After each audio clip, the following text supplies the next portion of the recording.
For the record, this is Alejandro Figueroa on behalf of the Puerto Rico Energy Commission. We begin this call, clarification conference call at 2:02 p.m. on May 4th, 2016, on the matter of review of the verified petition for restructuring order filed by the Puerto Rico Electric Power Authority Revitalization Corporation, case number CEPR AP 2016-0001.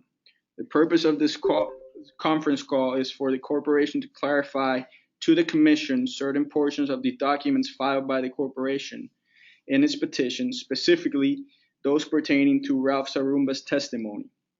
Also present on behalf of the Commission are Steve Hill and Ralph Smith, both Commission advisors. This conference call is being recorded for public scrutiny purposes, and as such, I request that before speaking, you identify yourself and whom you are representing. I remind all interveners and accessing the call to make sure they mute their microphones, as it was previously stated in the invitation to this call. This is a questions and answer call between the corporation and the Commission, and interveners are allowed to listen but are not allowed to speak. That being said, I now turn to Steve Hill, who will be moderating the call. Steve. Thanks, Alejandro. Okay. But before we start, this is Ralph Zarumba. I'd also like to share that I have two of my managing consultants that assisted me on the filing who's joined the call, or should have joined the call. One is Matt, who is based in Salt Lake City, and the other is Lucas Porter, who's based in New York City. That's fine. That's fine. Thank you. Ralph, I didn't get the first name. Was it Mike? Matt. Matt. Okay, sorry. M-A-T. And the second was Lucas, right? Correct. Okay. All right, this is Steve Hill, representative of the Commission, consultant with the Commission, and I've been fingered to lead this discussion here today. So we have questions, Ralph, about the calculation, the transition charge calculation, because one of the main goals or main assignments really for the Commission is to approve this calculation. And once we approve it, it's going to be sort of set in stone. And we have to very carefully go through it and verify all of the calculations. And it's pretty complicated. Some of it is not so complicated. The collections part, however, for me, was difficult. So we're going to go through it. And for a template, I'd like to use the 12 steps that appear in your testimony, Ralph Zarumba, from pages 11 to 15, and also are included in Appendix 2 to Attachment 1 filed with the petition. They provide a narrative description of the way that the transition charge and the adjustments should be calculated. So although some of them may be very simple and straightforward, I'd like to go through each step and then have Ralph, you or your assistants there, guide us to the spreadsheet and discuss where each of those calculations happen and what the thinking is behind them and that sort of thing. So that our purpose in doing this is to help our own understanding, but also at some point, we, the advisors, have to hand this off to someone else. And we have to be able to explain it in detail, how to work through your spreadsheet, because once the spreadsheet is approved, I feel pretty sure that it will be the go-to item as a means to calculate the transition charge. So it's very important we get this right from the get-go. I understand, and I completely agree. Okay. And also, I'm not fully versed in what the procedural issues are at the Commission. We would be delighted to have a roll-up-the-sleeves working session across the table. If we want to do something in lieu of that, that's electronic. We could also do WebExes. So whatever is allowed by Commission procedure and is convenient to staff. we're here to. Okay, I appreciate that. You guys have been very forthcoming about being willing to work with the commission, and I certainly appreciate that. I have two documents that I would like to work from. I have a list of those 12 steps, and I also have, Ralph, I have your spreadsheet that you provided us. It's entitled Transition Charge Projection, and it was created 2016 405. So that's the calculation that I'd like to refer to. Do you have those? Do you have that document? Okay. What I'm going to suggest is I am going to the detailed calculation questions about the calculations. I'm going to suggest that my two managing consultants, Lucas Porter and Matt Croft, would probably be best able to answer, because they did the heavy lifting on the mechanics of spreadsheet. That's completely fine. I'll let whoever feels that. I'm more than happy to answer. I'm going to take full responsibility for everything, and I definitely am more than happy to talk the policy.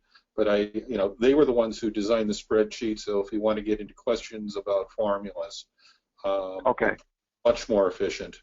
So I will just. Okay. This is Lucas.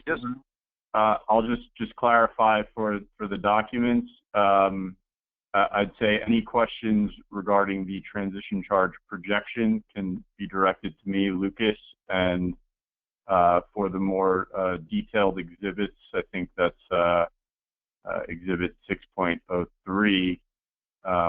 That was Matt Croft was the primary architect of that, and I think that'll get into more of the collections curve questions you have. Okay. Well, whoever feels most qualified to respond is fine.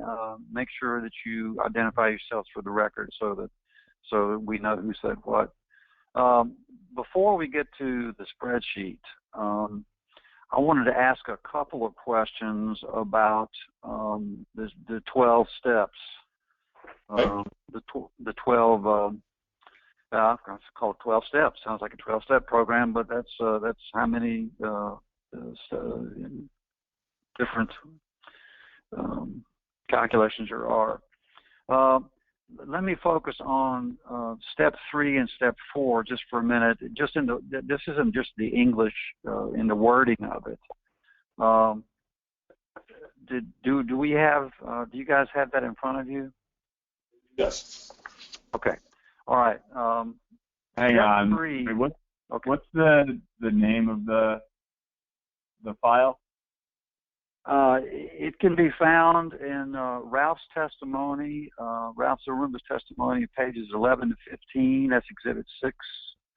Or it can be found in Appendix 2 to Attachment 1, which was filed with the petition. Okay. Attachment 1. I'll give you time to get there, but this is something I think Ralph could probably answer. This is more of a policy thing. In step 3, putting it in plain English, essentially, isn't any revenue requirement. Hang on. I really have a question about how to describe it. There's a specific thing in 3 and 4 that seems like double counting to me, and I'd like for you to explain why that's not double counting.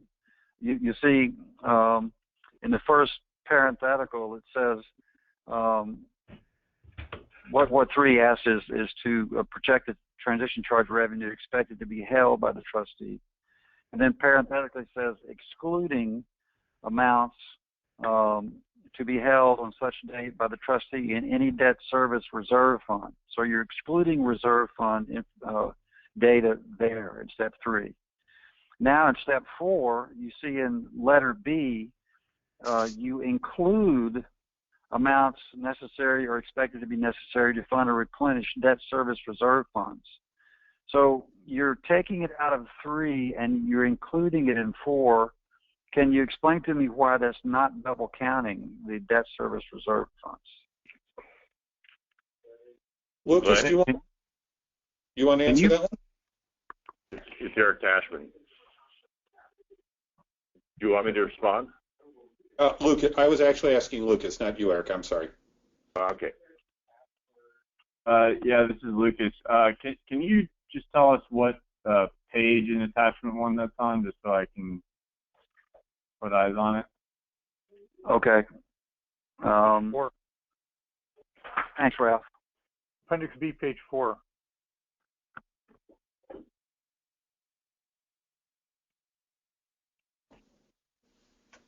All right, you said page 4 or 104? This is Appendix 2 to Attachment 1. Appendix 4 of that. Has step Okay, 3. but what page? What PDF page?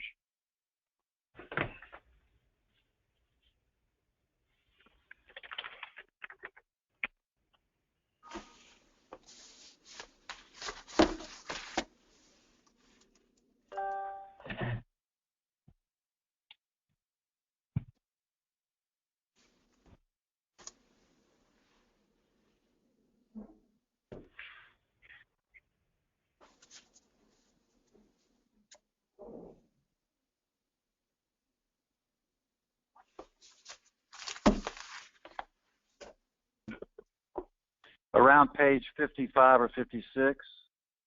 Okay. 55. 55 should be Appendix 2. And then you go through page 4 of that, and you'll get to what we're talking about. Sorry, Appendix 2 or Attachment 2? Attachment 1, Appendix 2. Okay. I see. Okay. Okay.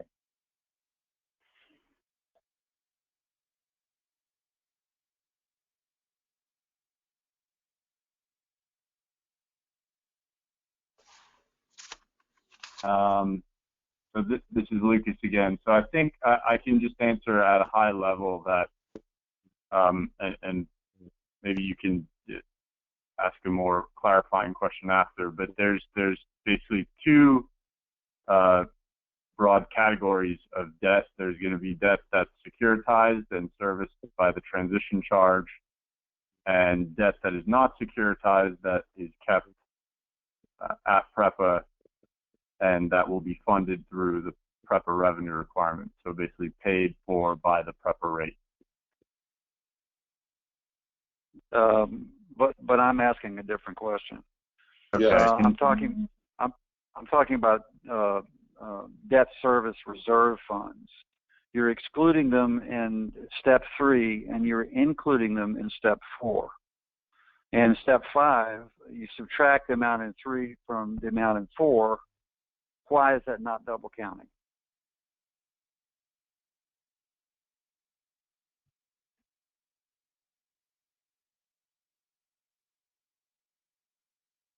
Is this a question about the wording in the document versus what the calculation is, that the calculation is actually taking place?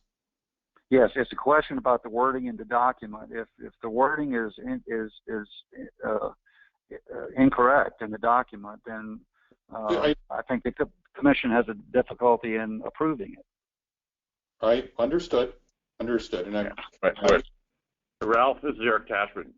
Do you want me to respond?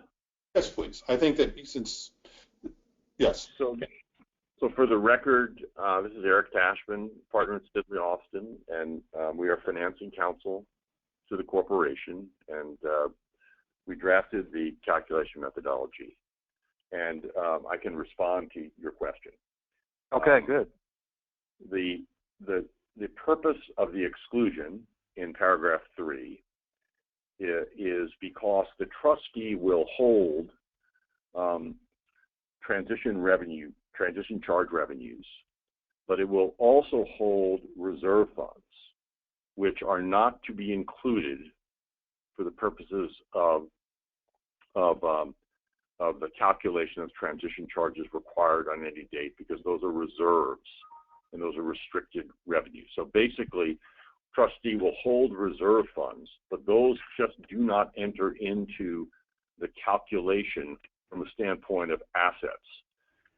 Those revenues are not those are revenues that are held in those reserves are not intended to be used to pay service or other requirements in the next period.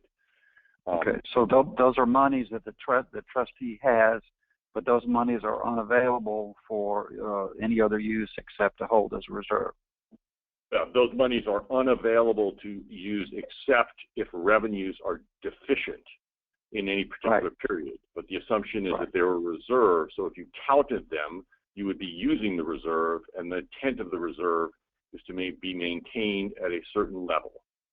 Okay, and then I understand that, and that's a good explanation, and I appreciate it. Now, can you go to item 4 and tell me why they need to be included there? Because if you have in period 1, let's assume the prior period is period 1, and let's assume that projected transition charge revenues were less than what you expected, then you may have had to have drawn on the reserve fund. So Mr. Stop. The debt service. Can you repeat what I'm sorry to interrupt you, but I didn't quite understand what you said. Can you go back and repeat that? Yes. So So the reserve requirement is established under the trust agreements, and the reserve requirement is a requirement that is supposed to be maintained at a certain level throughout the life of the bonds. So let's assume it's $100, if during a period and a payment has to be made on the bonds, that reserve has to be drawn down, let's assume by $50. Then the reserve fund will be below its requirement. So the next time you calculate transition charge revenue, your revenue requirements, which are calculated in paragraph 4, you must include an amount sufficient to replenish the $50 which you drew down in the prior period. Okay. So if the reserve has been drawn down, then it needs to be replenished in addition to supplying the transition charge. Correct. And it's not double counting, because the only reason the reserve would have been drawn down is because the transition charge revenues from the prior period, which are estimated, obviously, would because of delinquencies or any other reasons, were not received in the amount that was expected. Okay. Thank you very much. I understand it. Mr. Cashman, since you're here and you wrote these 12 steps, let's go to 12. The last sentence says the set of transition charges which is expected to produce the greatest revenue at the end of, and here's my question, it says the first collection period will be the set of transition charges to be effective in the true up. The calculations show four quarters of calculations, and you take the highest one in the first year. Should that wording be annual collection period, not first collection period? So let me explain that. First, we have to start with the premise that this true-up calculation has to work, whether the bonds are quarterly pay bonds, semi-annual pay bonds, or annual pay bonds. But they will likely be semi-annual pay bonds, so they will pay every 6 months. But it is possible that they could be quarterly pay bonds. And of course, we are truing up on a quarterly basis. But the second thing that's important to remember is we have to have enough money to pay the bonds on the next payment date. That could be the next quarterly payment date, semi-annual payment date, or yearly payment date. But I mean, it's not going to be yearly. It's going to be either quarterly or semi-annually. So what we are doing is we are going through an iteration process, and we are saying that there is a certain amount of revenues which needs to be generated over a period of time. In this case, it's an annual period. But there may be multiple payments due in that annual period. The one that has to be satisfied is the first payment next following the true-up adjustment. That has to be satisfied because you're not going to be able to true up again to satisfy that requirement. That I understand. Okay, yeah. Go ahead. Yeah. That being said, you are not necessarily targeting that payment if you need to raise revenues because you have uneven payments to a higher level. So if, for example, you did not have level debt service payments and every quarterly payment was not exactly the same, and you had principal paid once a year as opposed to twice a year or quarterly, you could have uneven payment streams. Well, I mean, uneven yes. bond payment streams. And we are solving to satisfy the payment streams over the next 12-month period. We are trying to we need to know that we are going to have enough cash to pay that debt service as it occurs over the next 12-month period, even though we know we will have a second look or third look during that 12-month period. So we have two parameters we need to look at. One is, what do we absolutely need in the first quarter? That is the next payment date, assuming it's quarterly pay bond. And the second is, what is the charge level that needs to get us to satisfy all the requirements in that year? And it may be necessary, the way the math will work, is that especially if it's uneven payments, let's assume the next quarterly payment was $25, but the semi-annual payment was $100 because you're paying principal. You would be ramping up over not this next quarter, but the next semi-annual period to meet the $100 payment. Your charge would necessarily be higher and be generating more revenues because because the charge is being incurred on basis on your billing cycles. Your customer charge is not going to be, we're not trying to ratchet the customer charge up and down every quarter. If we tried to do that, it would create volatility for your customers. What we're trying to do is get a levelized charge so that the charge changes very little. And the way you do that, and the way you do that is to go through this iterative process. But it requires you then to settle on the charge that will give you the highest revenues at the next payment period, which in our cases could be quarterly, it could be semi-annual, or it could be semi-annual. And that's why you select the charge with the highest revenues at the first collection period. And let's assume for simplicity purposes that collection period was a semi-annual period. That means that the charge is, basically it will axiomatically satisfy the semi-annual requirement, but is also designed to fulfill the annual requirement. And if principal was due on the 12 months later instead of 6 months later, it would be ramping up on a gradual basis to pay the principal, and therefore it would create more revenue in the first 6 months than you would have to create if you were simply paying interest. Right. I understand the principle of that requirement. My question was based on the fact that the calculation actually for each quarter calculates, let's use the residentials, it calculates a transition charge per customer for the residentials for each quarter. In the first year, the calculation shows that it's for the first 2-3 quarters, it's about $5. In the fourth quarter, it's nearly $12, and so you use $12 in all the 4 quarters. I understand the reason for that, and you just explained it very. It's a cumulative period, right? It's not a quarterly period; it's a cumulative period. So the first collection period is between day 1 and the first quarterly pay date, for example. The second collection period is between day 1 and the second quarterly pay date, so it's 6 months. But 3 months. Let me stop you right there. Yeah. So the wording here, and I'm just trying to get by the English before we get to the actual calculations to make sure the English is right. Yeah. You say in the second sentence of number 12, step 12, the set of transition charges which is expected to produce, here's the problem, I think, produce the greatest revenue by the end of the first collection period. It's not the first collection period. It's the whole, over the whole first year. You take the highest one over the first year, not the first 3 months. You see what I'm saying? I could make this is yeah. Go ahead. I could maybe, if you don't mind, this is Matt Croft. I could maybe help out a little bit with that one. So, okay. As Eric was saying, you go from day one to the first payment, and then the second rate is day one to the second payment, and you go through that process for the 4 rates to get a rate for, in this case, a monthly service agreement.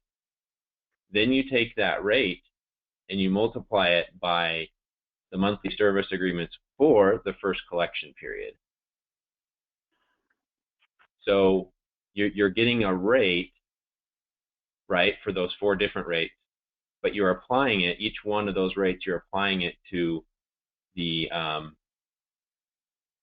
billing determinant, or to the monthly service agreements for the first collection period. Okay, I just didn't want there to be any confusion about the phrase "the greatest revenue," because if you look at the calculations, the greatest revenue would not be generated in the first period. It's generated when the principal has to be paid in the 4th period. I talk about the very first year of the spreadsheet that we're going to be looking at in here briefly.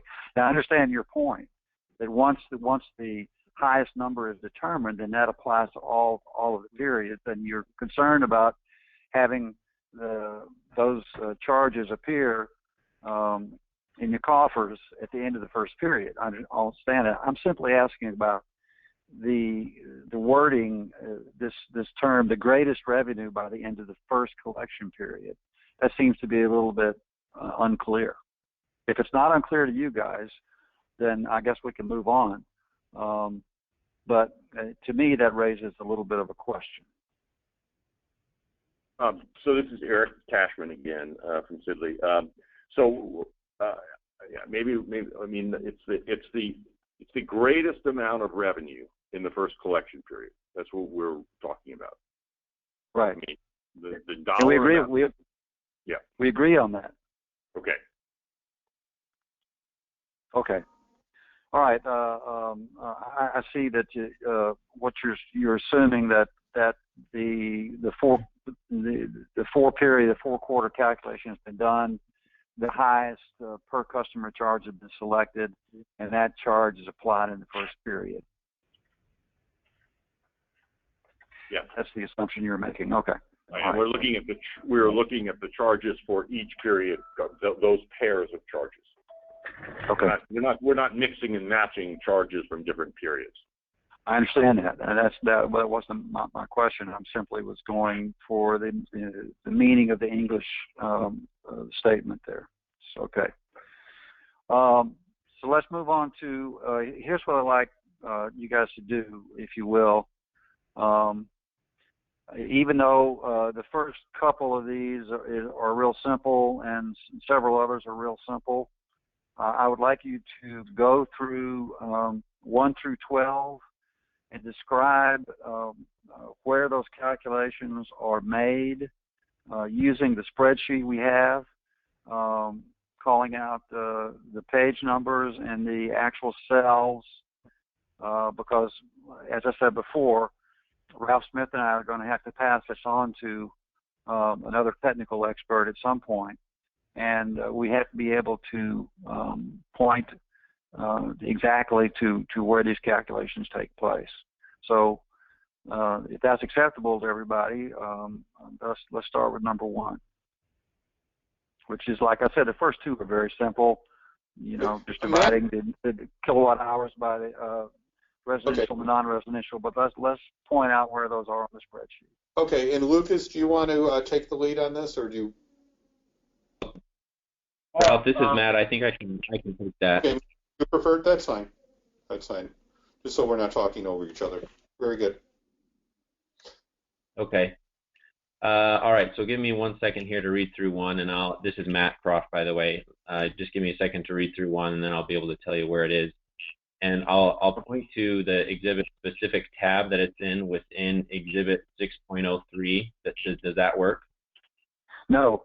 We're working with the spreadsheet that's titled Transition Charge Projection 2016-0405. I'm not working with the PDF. Okay. Do you have an Excel version of Exhibit 6.03? You do. Yeah, Steve, that's their other name for the spreadsheet. It's Exhibit 6.03. Okay, it's the same thing? The same thing. Yeah, I think that file, this is Lucas, by the way, that file will flow through the steps more clearly. So I think it would be better to use that one. Okay. Steve, that's the one we were referring to as the Ralph Zarumbas Excel file? Yeah. Okay. So you have 3 pages, a summary, a charge, and a collections page. Is that right? No, that's the projection file. So that's used to come up with an estimated projection of the charge. The file Exhibit 6.03 TC calculation is a file that will very clearly walk through the steps in that calculation or in the write-up. Okay, I've got to locate that. That's not the file that I have. Hang on a second. No problem.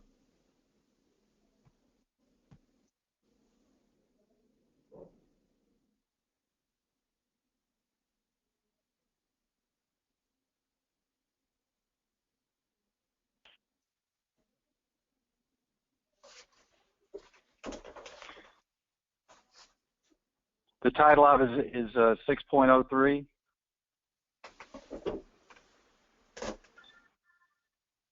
Yes. The formal title is Corporation Exhibit 6.03 TC calculation, and then it has the date on it. Okay.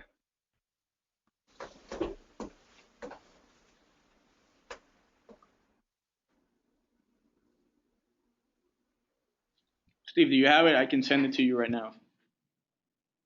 Yeah, send it to me. I don't seem to have it. Okay, I'll send it now. Could you send it to Eric Tashman as well?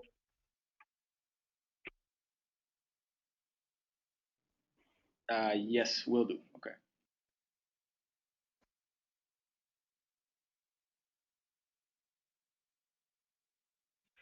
Yeah, Steve, that was they sent a single Excel file when they sent their original filing.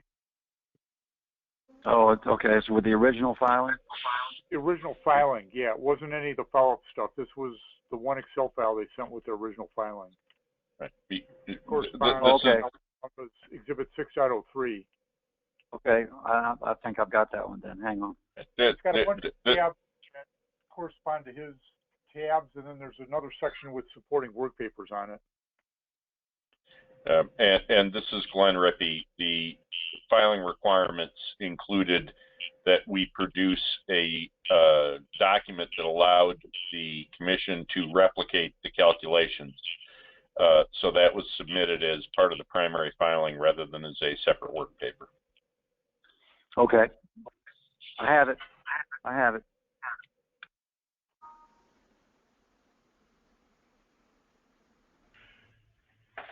So we can proceed if you like.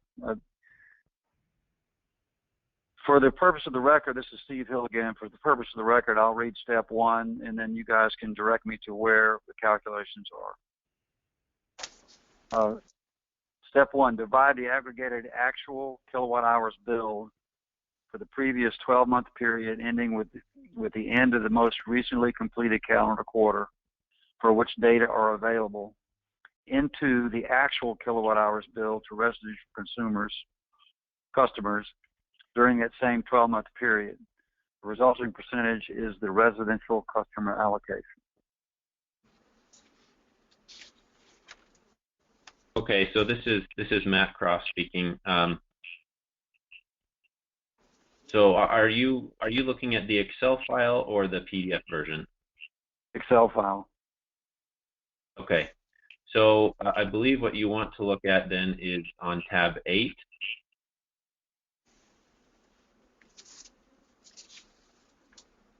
Okay. Tab 8. Yeah, so on this tab, and let me just reread this to make sure.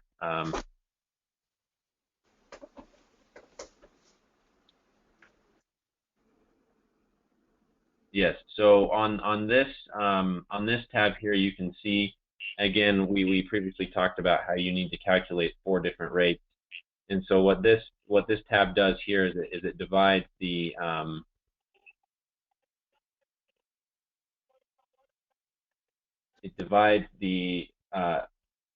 it takes the total kilowatt hours for the historical 12-month period and divides by, or excuse me, it takes the revenue requirement for the particular period and divides by the kilowatt hours for the 12-month period for each rate. That's not what the first calculation asks for. The first calculation is the allocation percentages into the residential and non-residential classes. Right. Which is in the testimony on page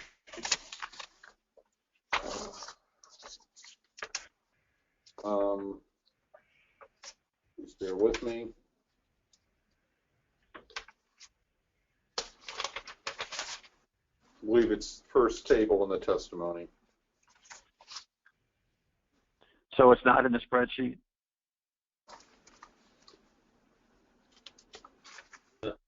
So I think there's 2 tabs that work. This is Matt Croft again. There are 2 tabs that work together for this. So I think the short answer, it's on page 10 of the testimony, and I think the short answer is I think it might be implicitly calculated, but not necessarily explicitly calculated. Is that a fair characterization, Lucas and Matt? Yeah. So tab 7. I'm sorry. Was that Ralph Zarumba speaking? Yes. Talking about your testimony? Excuse me? Talking about your testimony, page 7? Talking about the model. But yes, the testimony was in page 10, where it produced the 38 and 62% for residential and non-residential customers, respectively. Okay, Matt, can you go ahead about tab 7? What were you saying?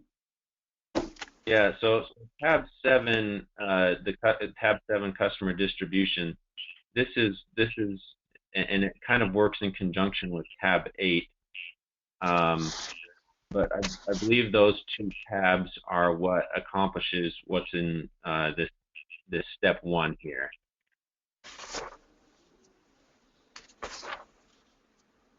So residential kilowatt hours are roughly 40% of total kilowatt hours, and non-residential are roughly 60%. That's my recollection of looking at the data. That's ballpark numbers. Those actual that calculation actually doesn't appear on this spreadsheet. Is that right? Well, there is, tab 7 does show the split between residential and non-residential there, and that's just based on actual historical data. Right. So if you added those numbers up and divided that number into each one of these, you would get the result in steps 1 and step 2. Is that right? Yes. So tab 7 also shows the total there.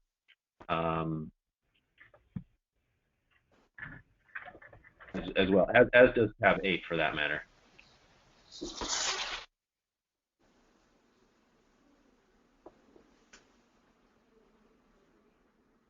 Total kilowatt hours, okay. But that percentage actually doesn't appear on the spreadsheet for 1 and 2. Right. So there isn't like a percentage here, but the gist of the calculation and what it's trying to accomplish is here, but no, there isn't like a percentage, shown explicitly on the tabs. I'll summarize. It is not explicitly shown. It's implicit. You are correct. Okay.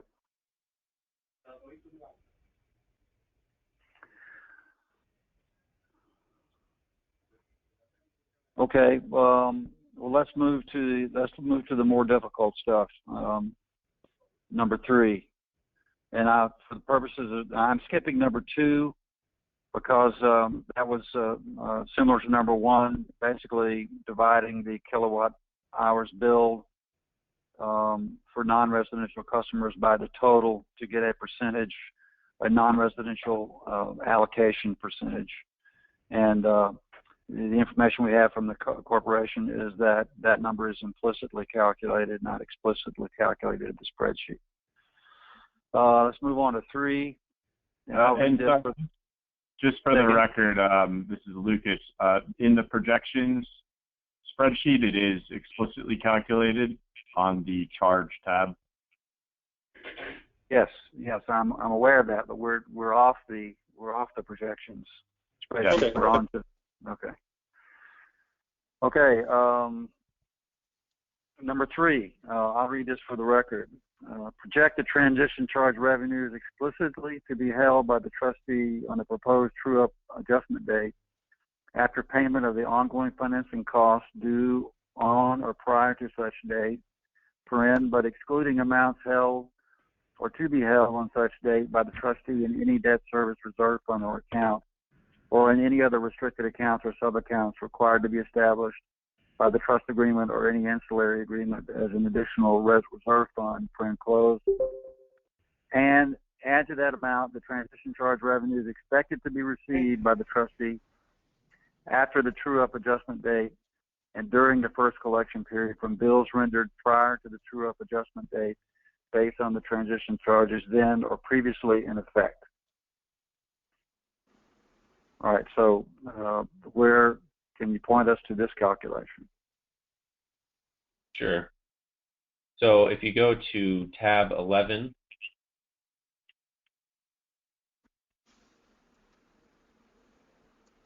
so on this tab here, and if you look at line 4, which is Excel row 12, you can see there's a line item here for the actual collections as of the collections cutoff date, because there will be, there will be data collection period, and so we'll have data up to a certain point. And then on the next row, line number 5 is the projected calculations between the collections cutoff and the rate effective date. So again, or what will be happening is this filing will be prepared, we'll have data through a certain point, and then we'll have to project what's going to happen between that point and when the rate actually goes into effect. In this case, we're using July 1st. And so what this tab here is, it takes all of that into consideration, and then row 6 is whatever debt payments or obligations will have been made in the period prior to this, and we take all that into consideration to come up with, on row 7, an actual trustee balance at July 1st, which in this case is when the rates would go into effect. Okay. And these numbers are not filled in because this is not a projection. Is that correct? So the trustee doesn't have any balances now. Right. Correct. Yes. And there's one other step I need to put in there, is if you go to tab 9, and if you look at line number 2, you can see there that there's the projected trustee balance, which is what we got from tab 11. And then the next line item before or below that, which is line 3, says collections received after 7/1/16 from previous true-up adjustment rates. And so that line item is there, and so that's the other one piece I wanted to point out there. Okay.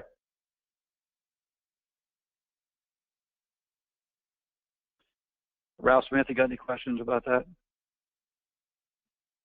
I think I'm following that part, Steve. I had a question about the step 1 and 2 items, which are on page 10 of Ralph Zarumba's testimony.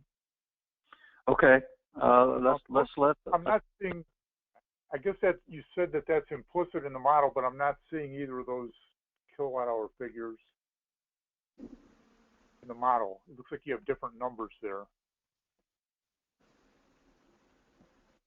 should the kilowatt hour numbers on page 10 of the testimony be appearing in the model somewhere?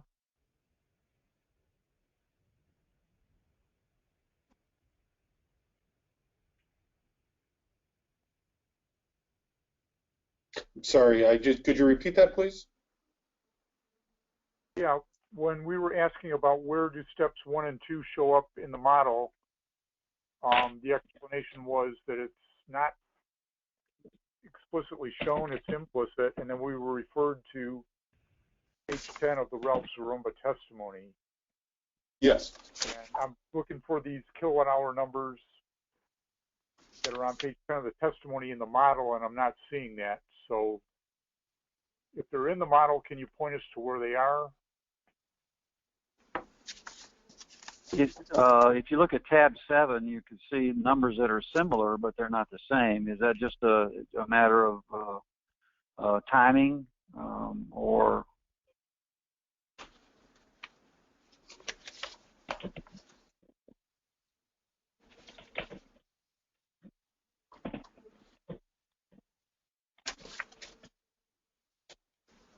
Give me a moment, please. Thank you for your patience.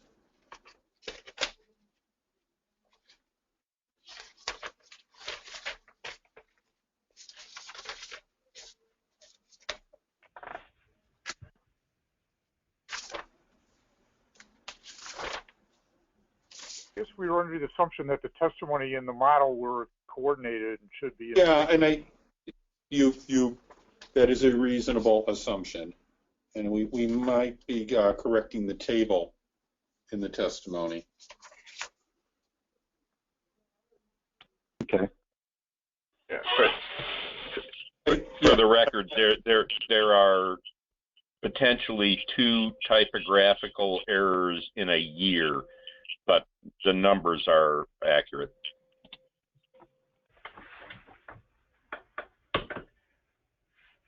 Say that again. I'm sorry. That was Ralph Zarumba speaking. Actually, that was Glenn, but I'll let Ralph identify what the two typographical errors are. Ralph? On page 10, and I'm going to ask Matt, where are the correct numbers in the model? Because the model appears to be. I think the model was changed, and the testimony was not changed at the last minute. And I'll take responsibility. That is correct. We just simply didn't have enough time, and it's typographical. So okay.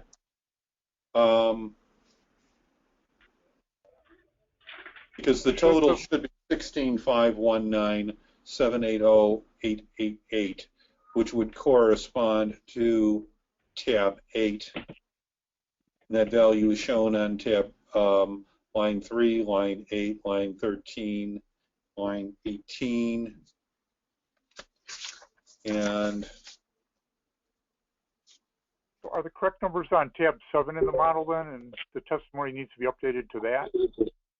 This is yes, and then tab 7 has the individual values for the residential and non-residential class, and the testimony will need to be corrected. Okay. Tab 7 has the right numbers, and page 10 needs to be corrected to correspond with tab 7. Yes. Okay. All right, so we're done with step 3 then. Let's move to step 4. For the purposes of the record, I'm going to read this. This is Steve Hill again. Calculate the sum of A, principal of, in accordance with the scheduled maturity date or dates, including scheduled mandatory sinking fund redemption dates, and interest on the bonds when due as accruing through and including the first bond payment date.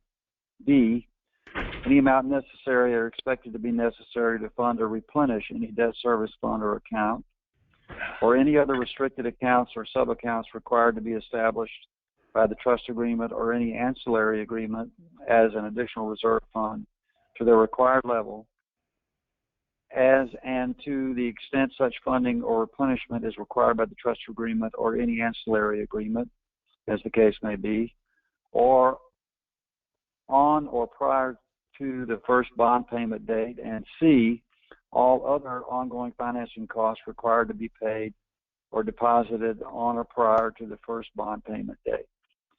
That's step 4. So can you tell us where that is? Okay. Just give me 1 minute to reread that to make sure I can answer your question correctly here.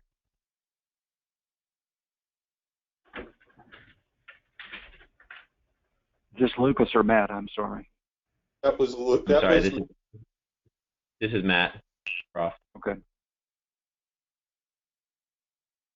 So in exhibit, this is Matt again. This is in exhibit 6.03 on tab 10. You can see the schedule of payments there for each one of the rates. Now, I want to make sure though, are you asking for like the more detailed calculations that come up with those payment numbers, or just do you want to make sure that you know where the debt service payment numbers are within this model? Well, I guess I'm asking for both. Yeah, I guess we're trying to follow how step 4 was implemented in the model. You know, step 4 lists all this fairly complex stuff, and we're looking in the model and trying to figure out exactly how that was implemented. Okay. Okay, so, well, first of all, on this tab 10, this is Matt again. So here you can see the debt service schedule. And this, the information from here, let's see, let's go to tab 9.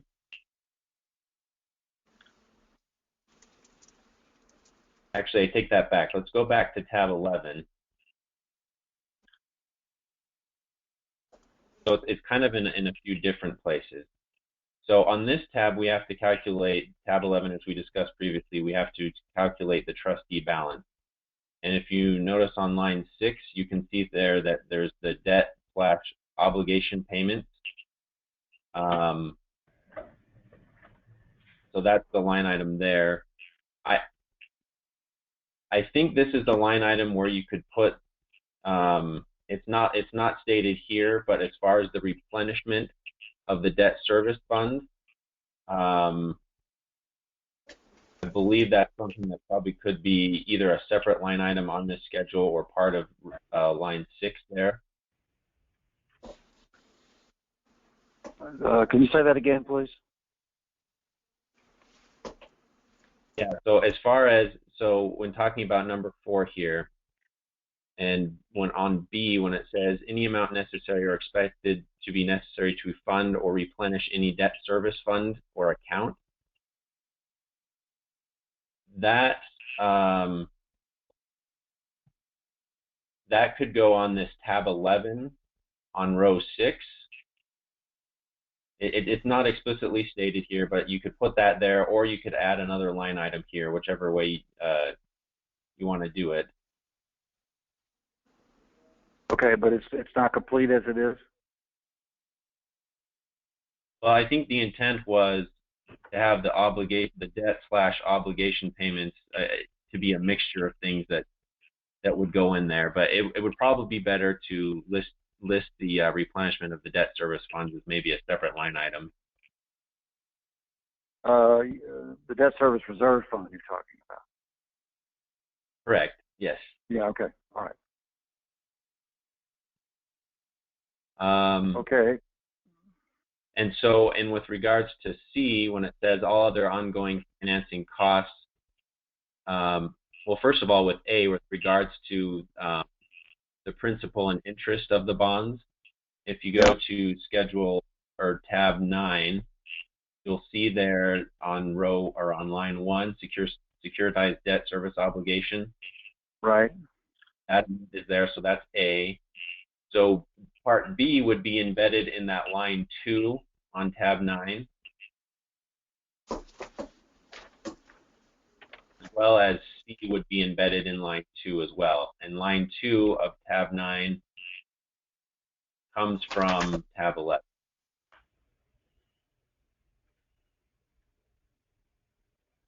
Okay. So line 9, line 2, tab 9, ties back to tab 11. Correct. And again, the intent here, we did intend to, have if there was a need to replenish the debt service fund, that, yes, we recognize that should be here. We probably should have more explicitly called it out here. I think the intent idea was that it would be in that line 6 on tab 11, but it would probably it would be better if it was listed specifically. Yeah. I mean, we're going to have people on down the line in a few years that are going to have to go through this, and everything's going to have to be very detailed, lined out for them, so they can follow it. So that's why we're going through this. Detail. Your questions are reasonable and fair. Okay. I'm going to. I mean, let's continue on. Let's continue with this discussion. But I'm going to offer. This is Ralph, by the way. I'm going to offer something. Would it, if we were to re-engineer this model, following step 1, step 2, very explicitly, would that make your life easier? And if that was the way the model was engineered, this model was done. We had a very short period of time between the legislation and the filing date. And I always intended that the permanent model would be something that would be developed collaboratively so that it would serve everyone. Yeah, I think that's an excellent idea. And I think having a model that followed the legal requirements step by step would also be good for, whoever's going to be doing this in the future. It's not going to be us. That's for sure. So, right. So I agree with Glenn. that. I just want to make clear, this model does it, but what Ralph is offering to do is to recast it in a way that explicitly tracks the numbers in the same order they appear, rather than doing something mathematically equivalent in a way that may be more efficient for the spreadsheet, but potentially harder to follow. And I take it that would be helpful to you. Yeah, that would be fine with us. At this point, we're trying to go through this so Ralph Smith and I can sign off on it, because we don't have that much time. We can make a note to agree to have a collaborative process at some point to come up with a step-by-step, paint by numbers version of this that anyone can do. And that would be an excellent idea, because, as I said, we're not going to be doing this in 3 years. Somebody else is. But I think we have to move through this so we can get a sense. Oh, I agree. Answering your questions, but I want to just put that on the table. So, okay. Yeah, no, I think it's a fine idea.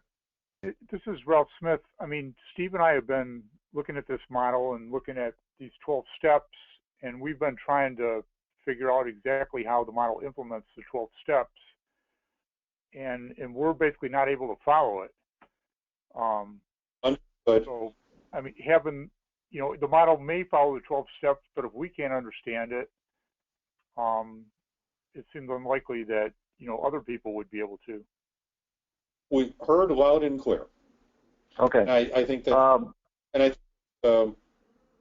we'd be happy to re-engineer, redesign the model. As I said, I'm fairly confident that we got the calculation right, but if we're getting this many questions, we failed on the communication issue, and that's, very often you can't answer those questions until you put it in front of somebody. So. Right.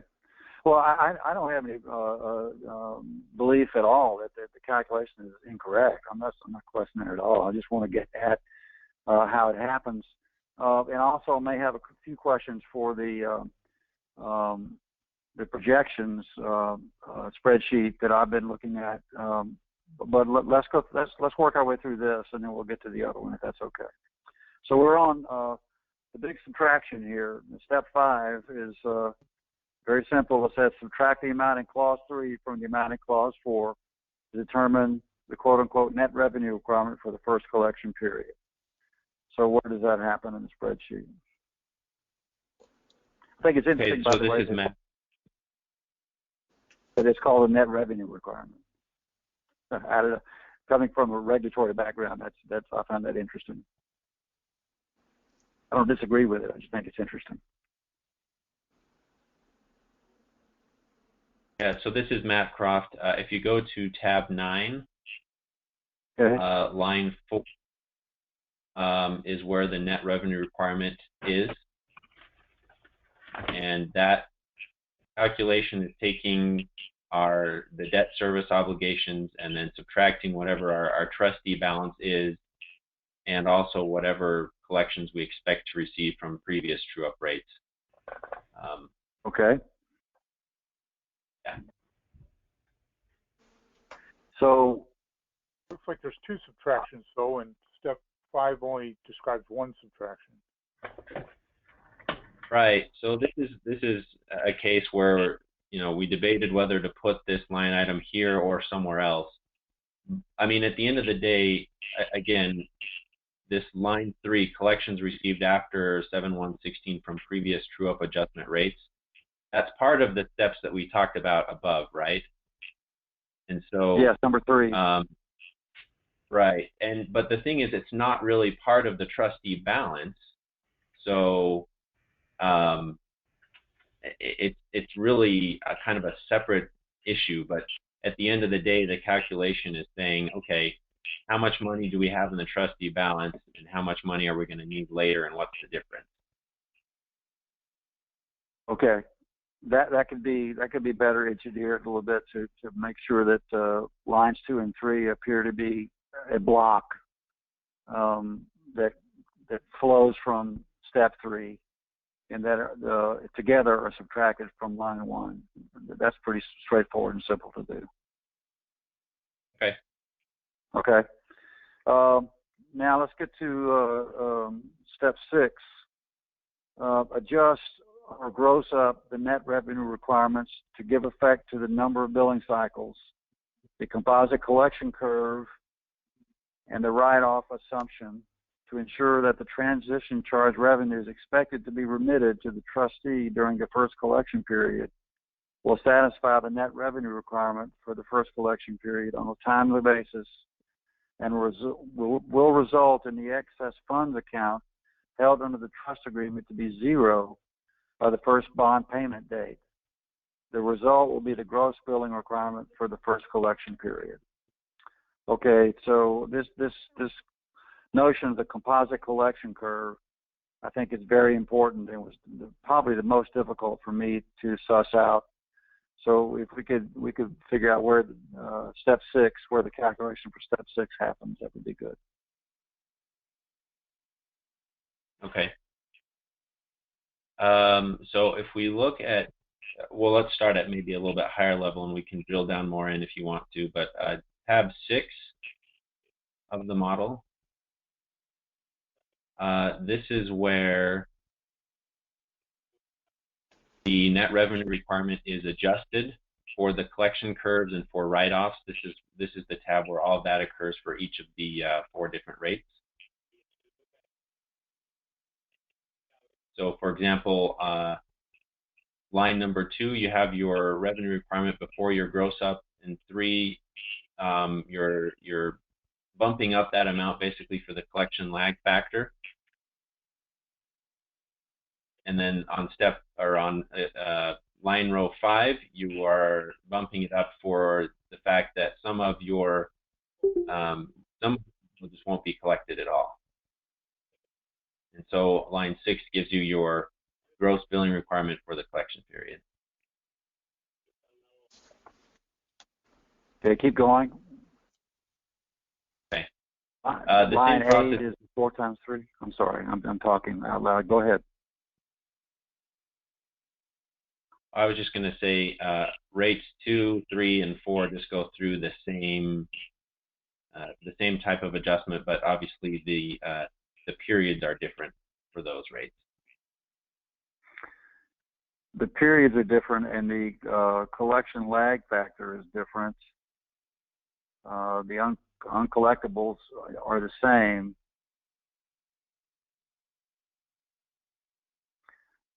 So this is tab 6 is where step 6 is. That's the entirety of step 6 there. The gross up. Yeah, let me reread it just to be sure. I think we're going to have to get into the calculation of the collection lag factor and the uncollectibles factor, because in the projection spreadsheet, that was an area that I just could not figure out. Okay. So this is Matt again. For the collection factor, do you want to that's shown on tab 6? You want to review that one here? Yes. Okay. All right. So and there is a lot that goes into this, but if you are in the Excel model, there's a work paper kind of over to the right that's called Rate 1 Res and then Payment Lag. Yeah, I have it. Okay. So at a high level, what this tab and the tabs for the other rates here are doing, at a high level, what this is doing is it's translating from billed dollars to collected dollars. Because ultimately, that's what needs to happen here. We're going to bill some amount, but we know that we're not going to collect exactly what we bill in that same time period. This is based on PREPA's history. Right. And to throw something out there, if you've ever, I don't know how familiar you might be with lead lag studies. It's a very similar concept as the collections lag. Okay. Same.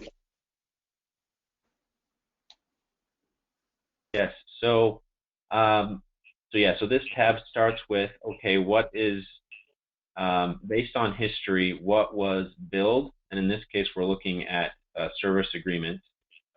We're looking at, okay, in the past, how many service agreements were billed, and this is an estimate. How long did it take us to collect money on those service agreements that were billed? So, right. Let's start in column B and go down to row 37. All right, I'm there. So, okay. So, and then in row 38, these numbers just represent the service agreements for the entire month that were billed historically. And if you go to column E, we're taking that service agreement amount and just dividing it by the days in the month to come up with, an estimate of, billed service agreements per day. And in column F, we go through each day of the month and the month after to get a certain amount of billed service agreements per day. So the idea is, okay, on July 1st, 2016, you can see in column F. In column E, there was 42,830 service agreements billed. Now, right off the bat, we know that in column G, a certain percentage of those we're just not going to collect at all. And that's the 9.83%. So we take off the 9.83% and we're left with, in column H, 38,619 service agreements that will be paid. Okay, this is Ralph Smith. I got a question about the calculations you described so far. Is this based on PREPA's actual billing for this period? Like it says historical month 7/31/2014. I mean, are their billing cycles? Are they actually billing 42,830 residential bills on each of these days, or is that just like a mathematical calculation? So we're dealing here with service agreements, and so the data we got from PREPA. So we're dealing with residential customer billings, I think. So how does PREPA actually bill its residential customers? Do they have a series of cyclical billings each month where they read a certain section of meters and then send out the bills? They do have cycle billing. I believe they have 20 cycles if memory serves each month. Is that answering your question, Ralph? Yeah, I'm trying to figure out, is this supposed to reflect the way PREPA actually bills, or has historically actually billed on cycle billing? Yes. Or is it kind of just a mathematical exercise to estimate collections?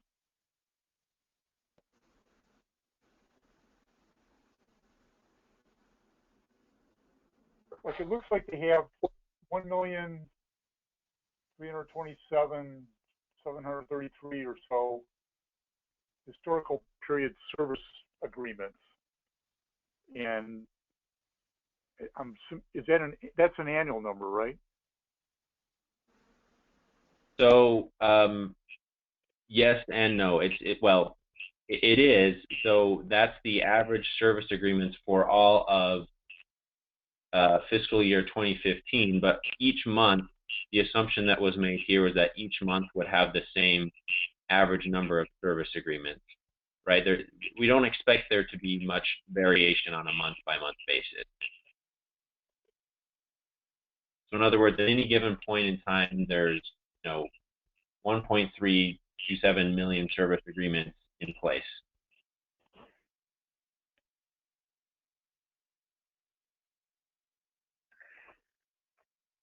And you're assuming that over time those will be evenly distributed, and 42,000 of them will pay every day of the month. That's the assumption that was used here. Yes. Okay, I understand that. And almost 10% of them are not going to be collected.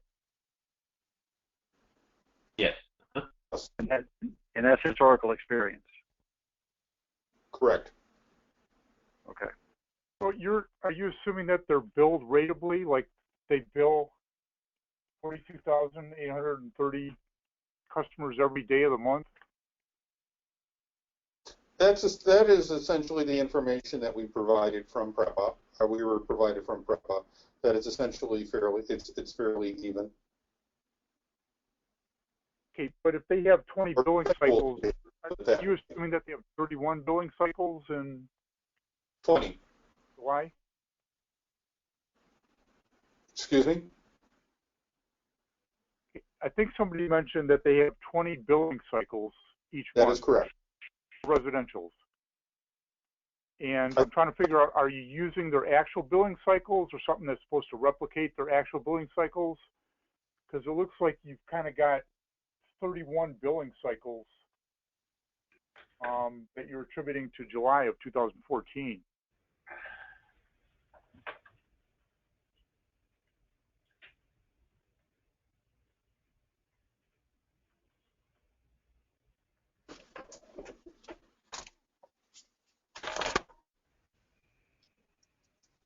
Okay. We're going to have to check on that. I think that it's something we just have to verify with PREPA and get back to you. This is Steve Hill. Ralph, if there were 20 billing cycles, you would change the analysis to 20 days in a month, and the billed service agreements per day or per cycle would be greater than 42,000. Correct? That's how it works. The dates billed, it looks like they're assuming that there's a billing cycle sent out every single day in the month, including like holidays and weekends. Yeah, so that we want to double check it, see if it's a label issue or if that was just a miscommunication with PREPA. Okay. Okay. It seems like, I mean, does PREPA have actual information on like the number of bills they send out each month and when? Yes, they do. That I know.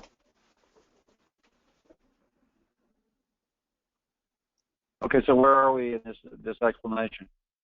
I think I've understood what you've explained so far. Ralph has a question about the periods, number of periods, but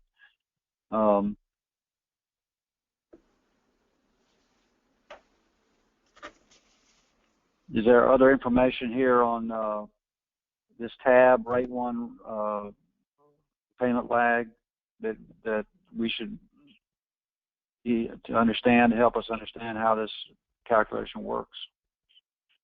I guess I've got. Can somebody tell us on this tab what is the information that was provided by PREPA, and then what was like the information that you calculated from the PREPA provided information?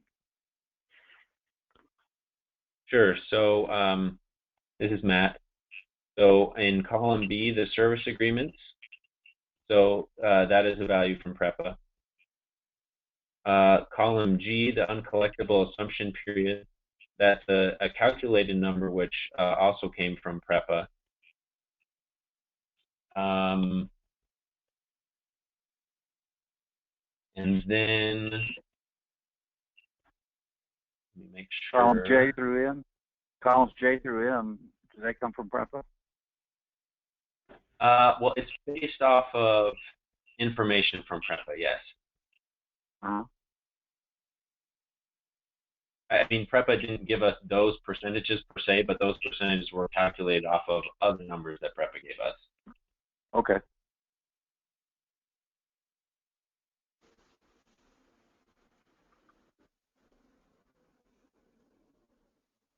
And I think as far as numbers directly from PREPA, I believe that is it. They gave you the one. So they gave you the 1,327,733.25. Correct. And they gave you the 9.83, or calculated that. Correct.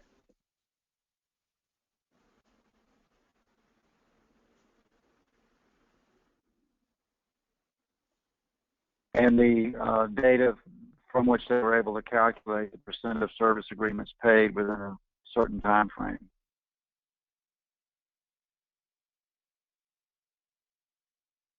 I'm sorry, say that again.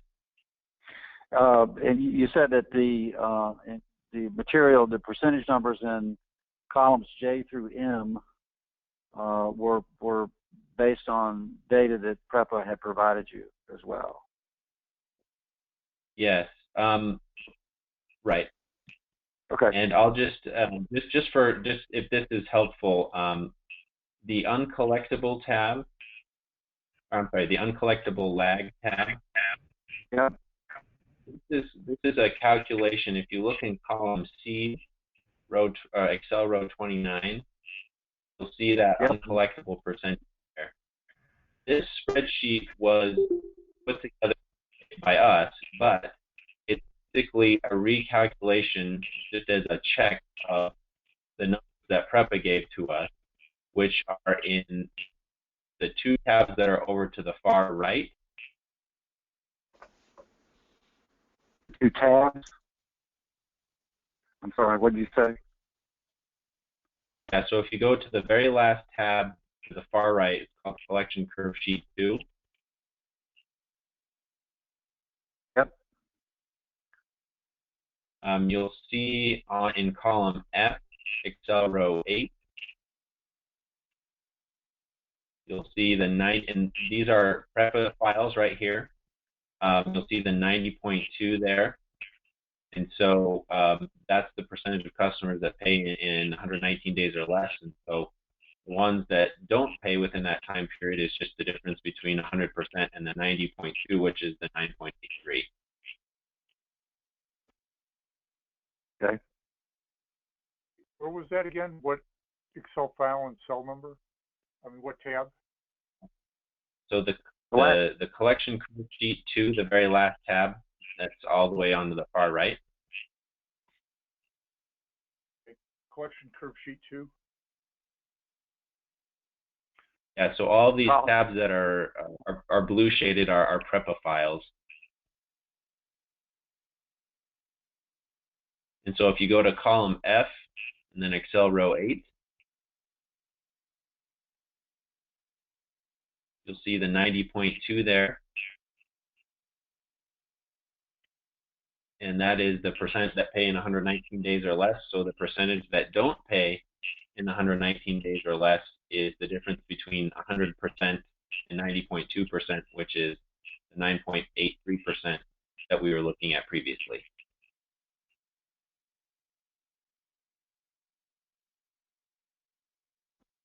And so I just bring this up just to show, okay, yeah, here's the PREPA files, but then we had our own tab that kind of went through the same logic and calculations to come up with the same thing.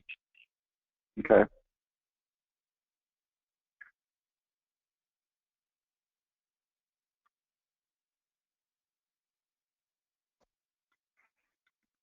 So, yeah. Alfie, you had another question? No, I think I followed what the collection curve sheet 2 does, it looks like. Okay, can we go back to the rate 1 payment lag sheet again, where we were previously? And you have a sheet for you have 4 of these sheets for each of the periods. Is that right? Each of the rates, yes. Okay. When you say rates, you mean 30 days, 60 days, 90 days, 120 days? Or you mean first quarter, second quarter, third quarter, fourth quarter? Well, I'm just talking about there's 4 tabs there, Excel tabs. Yep. And there's one for each rate. Remember how we talked about previously how we look at those 4 different rates and figure out which one gives us the highest revenues. Right. So those are the Yeah. Rates in each of the 4 forward quarters. That's what you're looking at. A question I have. I'm sorry. Is that not right?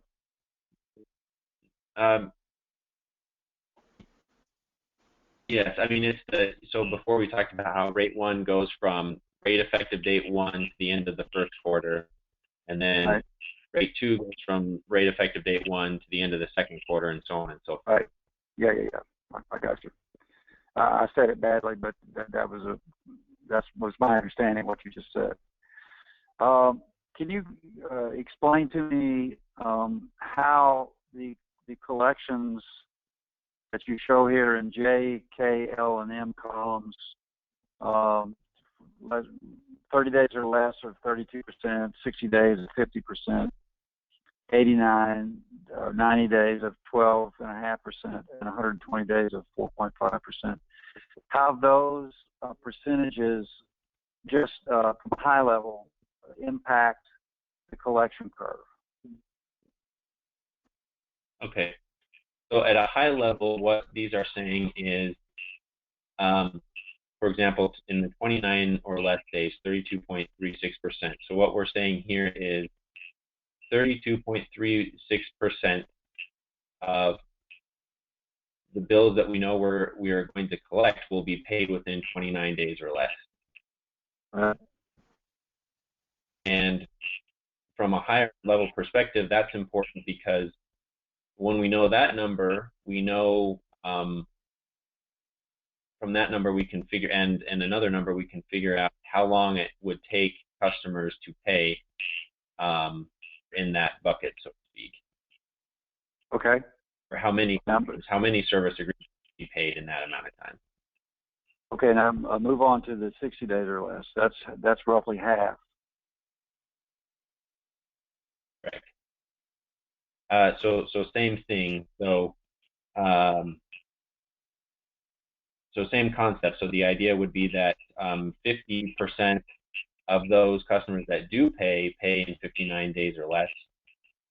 And then in column L for 89 or less, same concept, 12.56% of the customers that do pay will pay in 89 days or less. And then the last one, column M, 4.59%. will pay within 100 and, or I'm sorry, will pay between. Maybe I should make this clarification. So. Yeah, that's what was confusing me. It's between. It's not inclusive, is it? Correct. Yes, you're right. It's between. So you're right. So on that column M, 4.9%, that between those percentage of customers that will pay between 89 days and 119. Yeah. Okay. All right. That clears my confusion right there. Okay. Raph, you got any other questions? I have another. Let's look at the rate 1 non-residential. Can we do that? Sure. Okay. Now, here we're dealing with kilowatt hours rather than number of bills. So if you run through the column A through H, beginning at line 38, they're all the same for the kilowatt hours billed. And then once again, we're assuming that everything's divvied up for 31 days in July. It's all equal. And we're assuming that the uncollectibles are the same percentage for non-residential as for residential. All true? Yes. All right, and then with those assumptions, you have a daily number of kilowatt hours that will be paid for. That's your assumption. Say a daily number of kilowatt hours? Yeah, kWh that will be paid, column H. You have 26 million. Right, that's correct. Okay, and you have the same collection curve assumptions, 32, 50, 12, 4, in columns J through M? Yes. Okay. Let's go to the totals collected, and we're now over in columns Z through AE. And if you can, you have a pre-cutoff date 1 and a pre-cutoff date 2. Can you explain that? That's another factor that I found confusing in the projections. Can you explain the pre-cutoff date 1 and pre-cutoff date 2? Sure, and I think the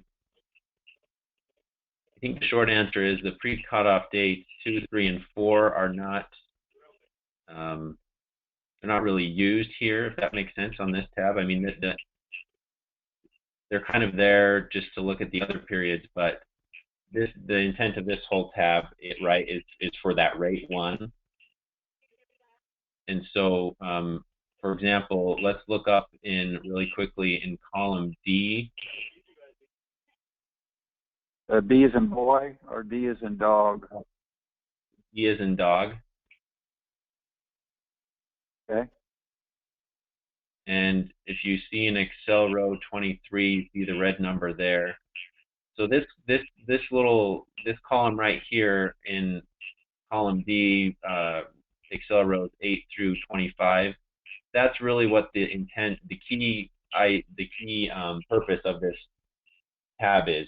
The other cutoff dates and periods are there, but they're not really used. They're just showing. I mean, it was kind of a result of the spreadsheet creation, but so I guess the short answer is you could probably ignore those other ones that are there. Well, so what flows through the rest of the model is in column D there. I'm not really comfortable with that answer. The columns were created for some reason, obviously, or else no one would have gone to the trouble to do that work. So I'm confused by that they're unimportant.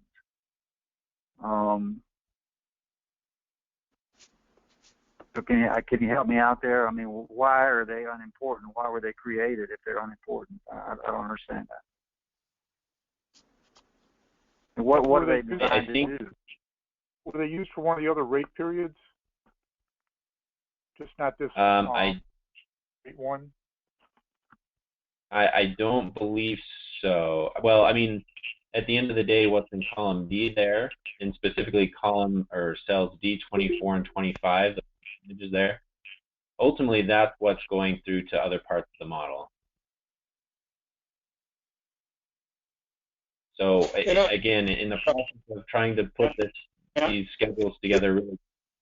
Matt, this is Ralph. I'm also going to, you have some concerns about, is there something there? There must be a reason. Given the very accelerated time period we had to put together this filing and this model, with a lot of back and forth with multiple parties, as we were dealing with all the financing parties, this is probably not as clean of a model as we normally would like to put out there.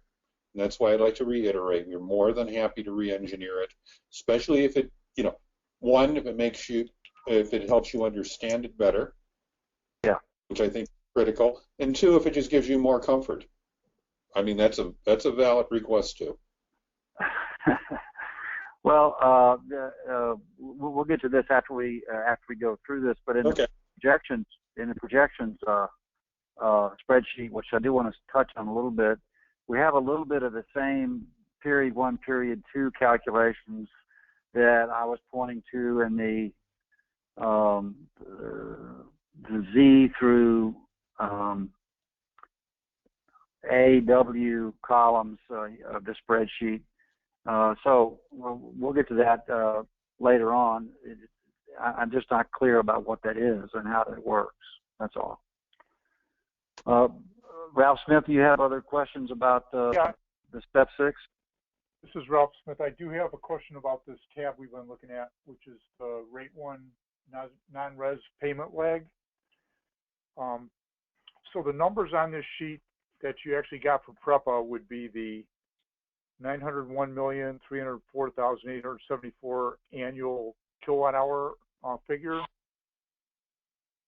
And then you also are using that same 9.83% overall uncollectible factor here.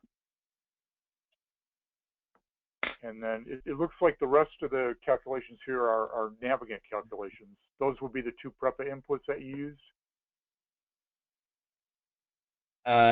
Yes, and the percentages that are between columns J, or that are in columns J and M, those percentages are based off of PREPA calculations as well. PREPA's calculations don't state explicitly those percentages, but we're just using numbers that they provided to get those percentages. Okay, and is that driven back by the far rightmost tabs with some of that PREPA input on collect? Yes, correct. Okay, I actually had another question on one of those PREPA tabs. I wonder if we could go there. Okay, so the very rightmost tab is Collection Curve Sheet 2, and then the one next to that is Collection Curve Sheet 1. Is this, looking back at step 6, the narrative, are those 2 tabs what they're talking about with this composite collection curve?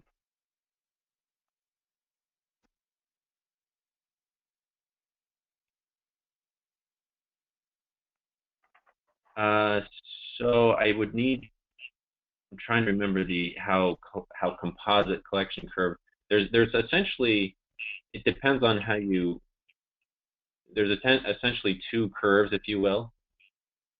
One in which you're looking at what the uncollectible is, and the second curve, which is kind of more what we've been looking at, is how long does it take you to collect those bills that are.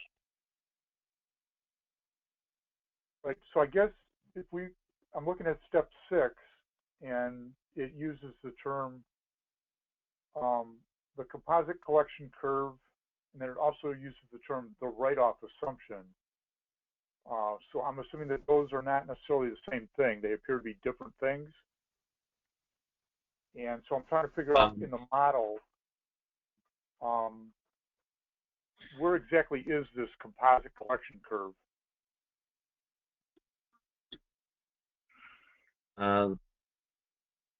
Is it those far rightmost tabs that you got from PREPA, or is it something else? Well, the farmost right tabs really deal with the uncollectible, or with the write-off assumption. And the other tabs, which are the rate 1, non-res payment lag, those are dealing with more of the, for those that pay, how long do they pay?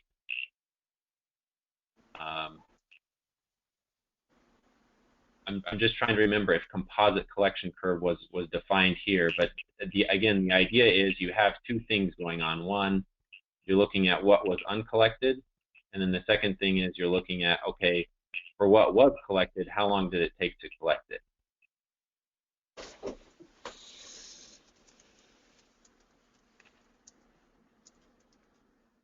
So the step 6 refers to this composite collection curve, and page 1 of attachment 1, appendix 2 says the servicer will develop one collection curve reflecting payment history of all customers, in parentheses, the composite collection curve. So that's something that is developed by PREPA then, and I'm trying to figure out, is that in this Excel model that we have, or and if it's in the model, where exactly is it? Sorry, this is Matt again. Can you tell me again or restate what you were reading so I can kind of... Yeah, first I read Sure. paragraph 6, which Steve Hill read earlier, and that uses the term the composite collection curve. That's in appendix 2 of attachment 1 to PREPA Revitalization Corporation's application. If you look at page 1 of that appendix, the paragraph at the bottom of page 1 says the servicer will develop one collection curve reflecting payment history of for all customers, and in parentheses that's called the quote composite collection curve, end quote, close parentheses. Okay. So is that composite collection curve in this Excel model that we have? And if so, where is it? So I believe after hearing what you just read there, I don't have it right in front of me, but where it's talking about the servicer preparing a collection curve. Well, actually, I'm sorry. Can you read it one more time? I just don't have it right in front of me. Yeah. It looks like it says the servicer will develop one collection curve reflecting payment history for all customers, and they call that the composite collection curve. So I'm trying to figure out, is that in the model? Is that like this collection curve sheet 1? Okay, yeah. So as far as the payment history, that would be collection curve sheet 1. That is the payment history that PREPA gave to us. I'll just add that in columns AR and AS, those were things that were added on by us, but all of the numbers that you see in pretty much everything else in this table, or everything else in this table, was provided to us from PREPA. There was one corrected formula that we made in column AG, but other than that, everything is, this whole sheet is from PREPA, and shows the payment history.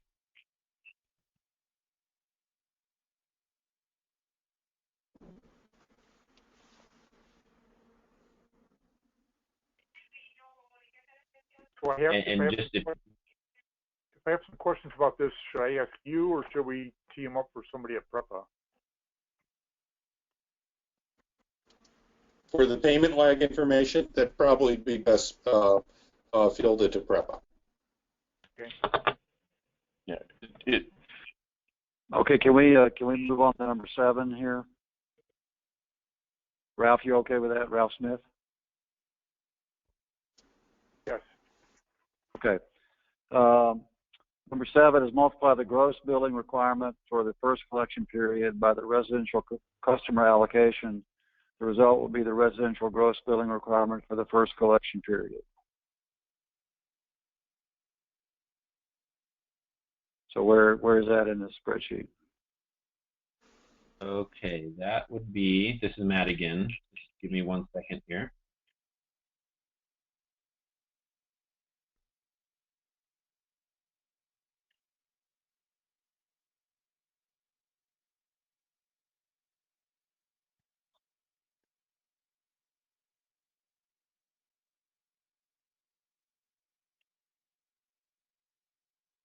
Back to tab 9 there.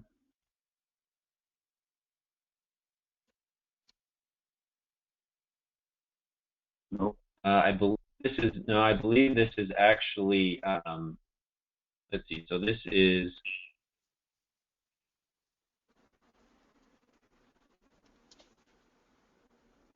I believe this is tab 4. I'm Residential charge, okay.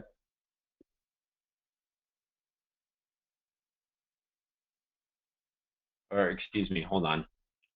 I think it tab. I was going to say tab 8. No, I'm incorrect. I think that is implicitly occurring in tab 7, because we break out in columns G and H residential and non-residential, and then sum it in column I. So I believe that is where that's going on implicitly, and that's not as well detailed as it could be. We would agree. So there's a gross billing requirement for residential calculated.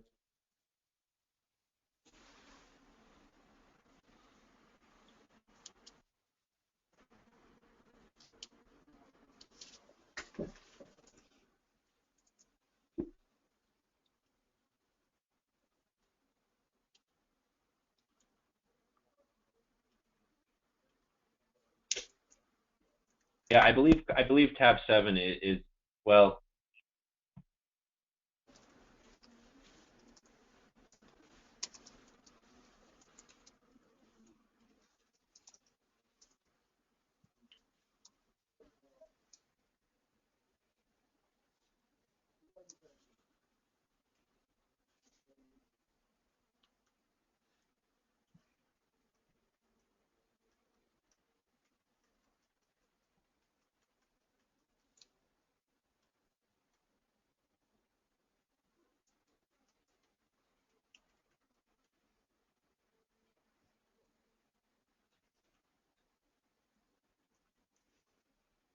Yeah, this is Ralph Smith. Is that actually on tab 4? There seems to be a line on tab 4 called gross billing requirement.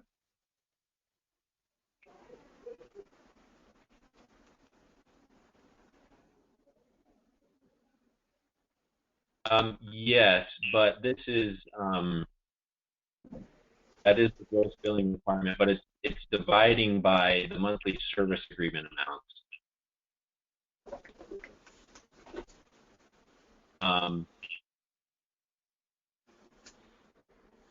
It seems to be referenced back to tab 6.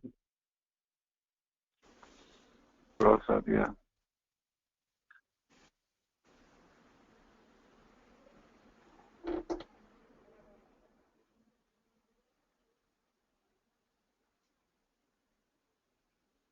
Again, this might be something that's implicitly going on here, but we don't have, a line item that says residential customer allocation.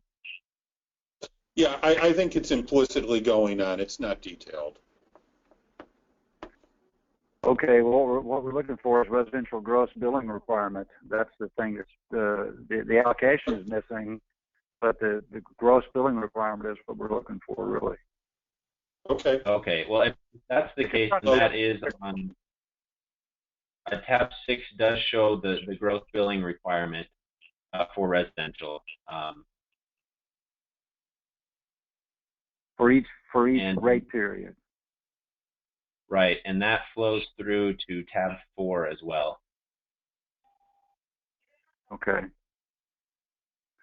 So the important one is the rate period 4, because that includes the principal payment, and that is the one that determines the actual per customer rate, because it's the highest of the 4.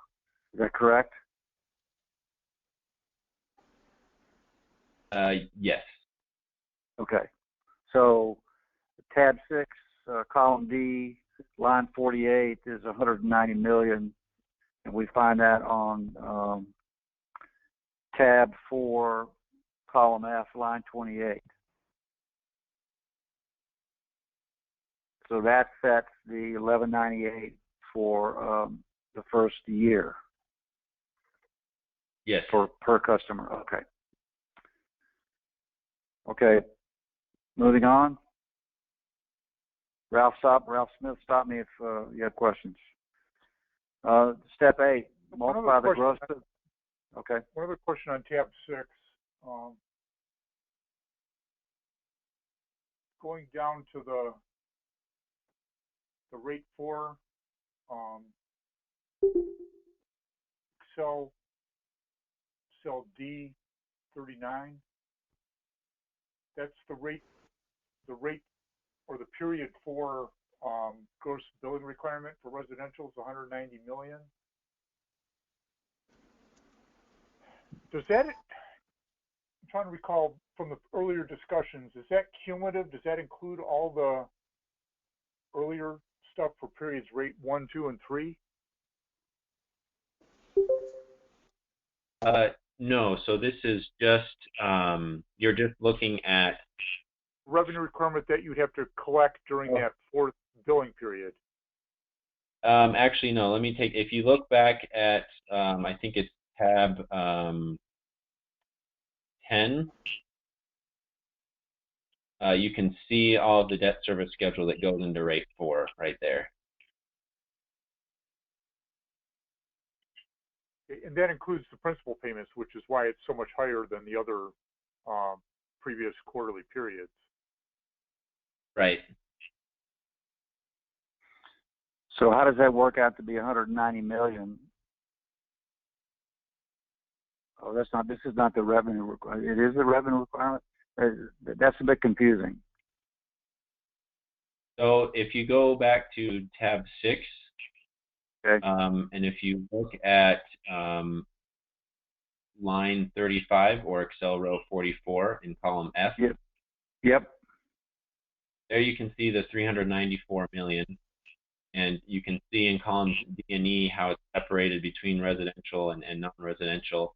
Okay. And then it goes through all the bump up calculations after that. That answers my question. I didn't do the application. Okay. All right. Okay. You good, Ralph? Ralph Smith? I'm good. Yeah. Let's move on. Okay. Number 8, multiply the gross billing requirement for first collection period by the non-residential government customer allocation. It's the same question as 7, except this is for non-residentials. Same tab 6 here. You tell me.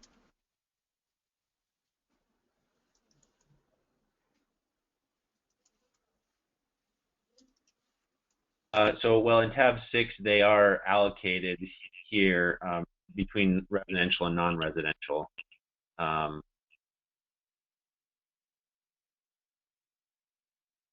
Yeah, so it's split up here on tab 6. The residential and non-residential is split up here, and part of that split comes from tab 7 as well. Okay. And the non-residential revenue requirement is shown on line Excel line 48 for the 4th period, 313 million.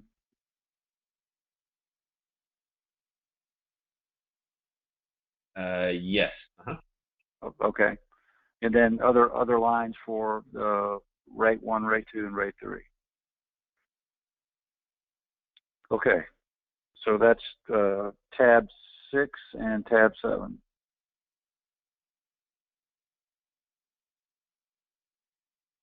Okay, moving on to step 9. Divide the residential gross billing requirement for the first collection period by the residential service agreement count for the first collection period to produce a $1 per service agreement transition charge.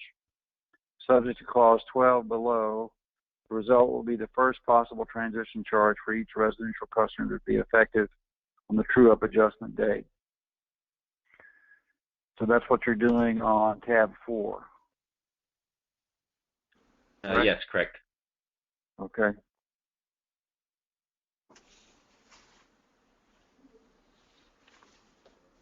All right, moving on. Step 10, divide non-residential. It's the same question for non-residential, except you come up with a kilowatt hour charge. Where is the non-residential? Is it tab 5? Yes.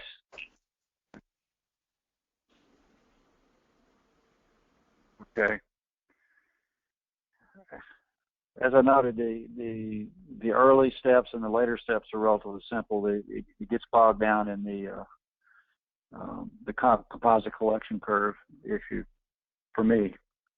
Okay, number 11.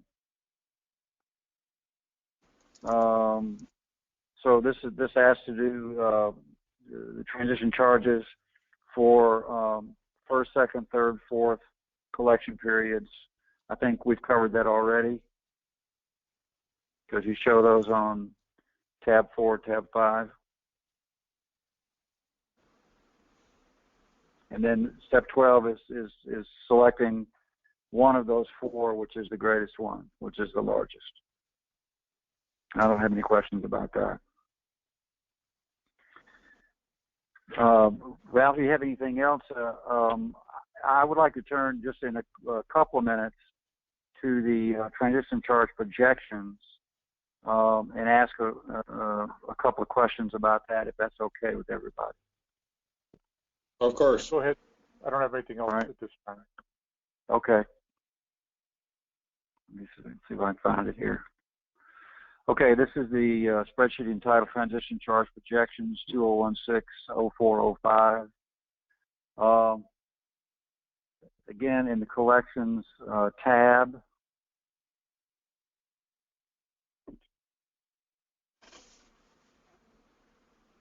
Okay, help me understand columns S through AA and AD through AL.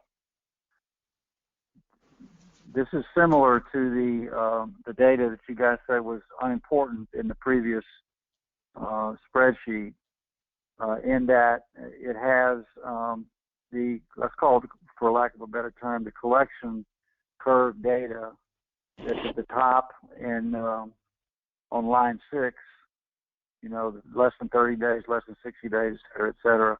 It's got that 4 different times. Explain to me why that needs to be calculated in so many ways and how that impacts the transition charge. Sure. Yeah. This is Lucas Porter with Navigant, and I'll just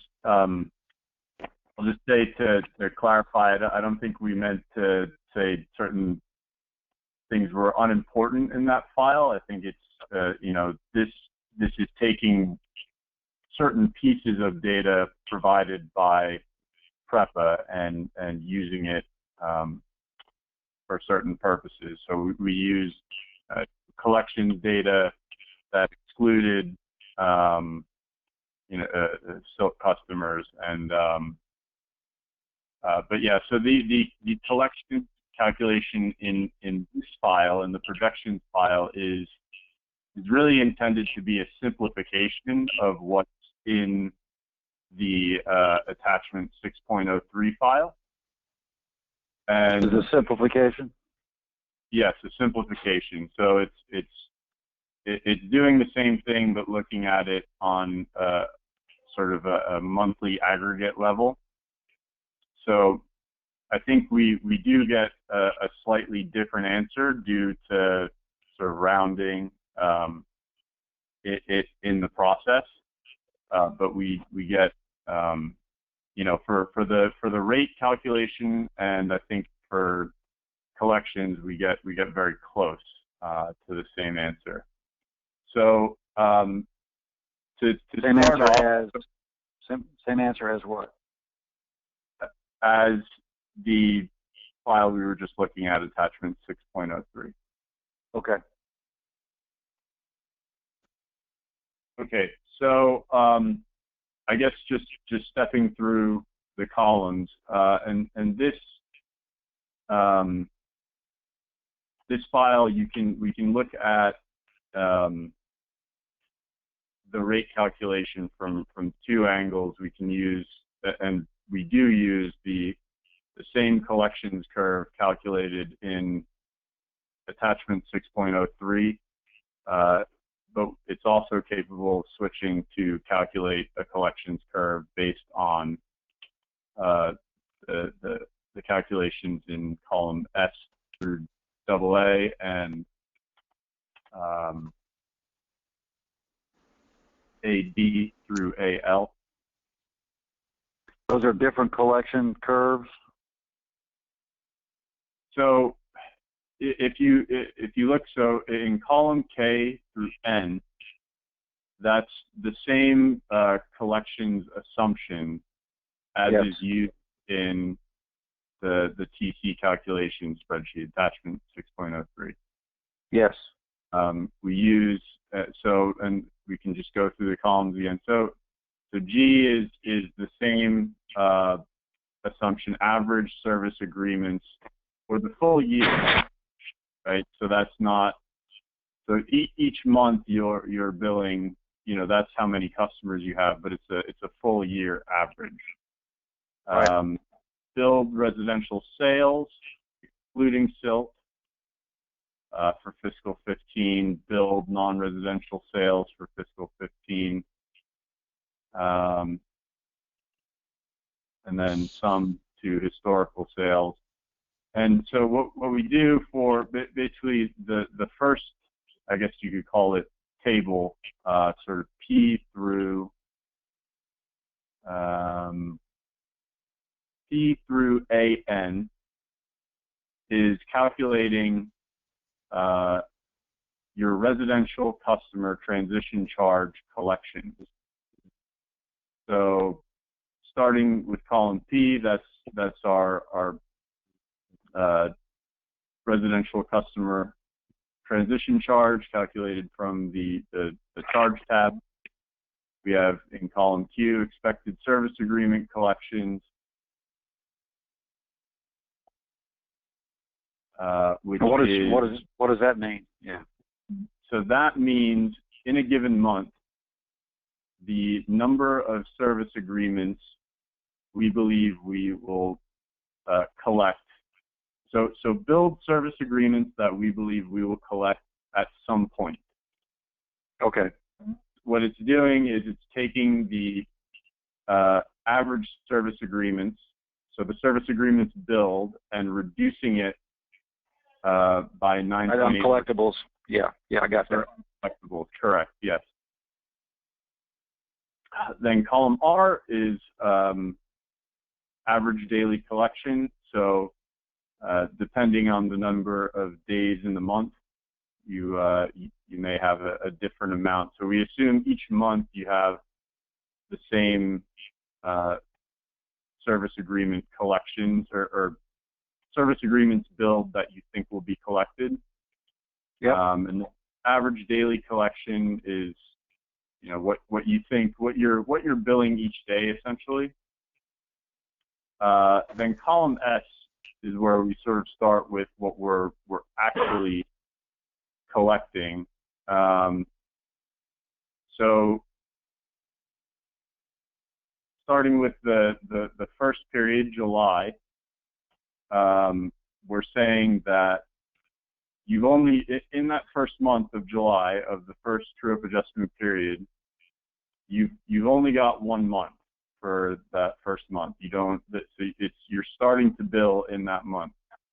So we expect out of 1.3 million service agreements billed and 1.2 expected eventual service agreements collected, we're only going to collect 200,000 service agreements.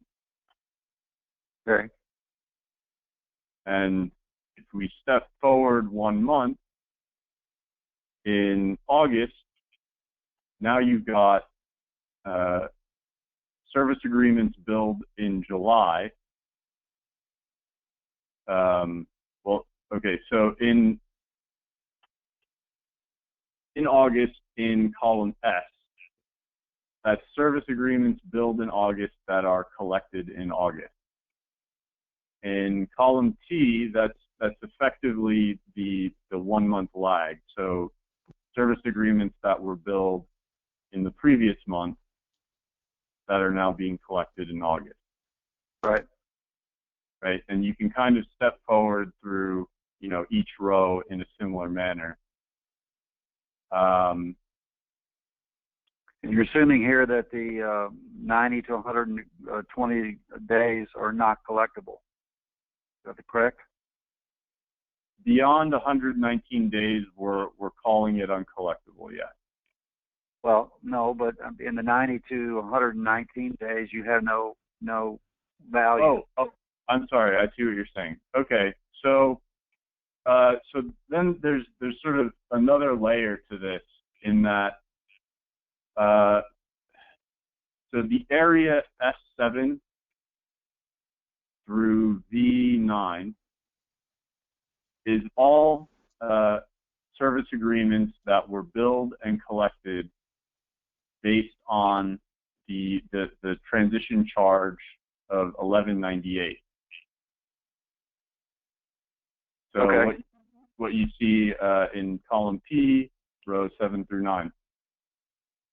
Then if you go, so the next 3 rows down are going to be based on a new rate, an adjusted rate. Yep. That's taking yep. into account collections and a new collections curve, or a new number of months, etc.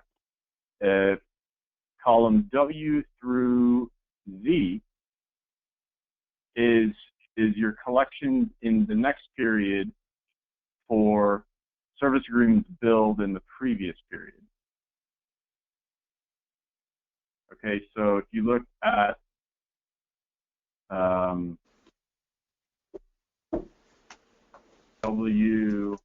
W10,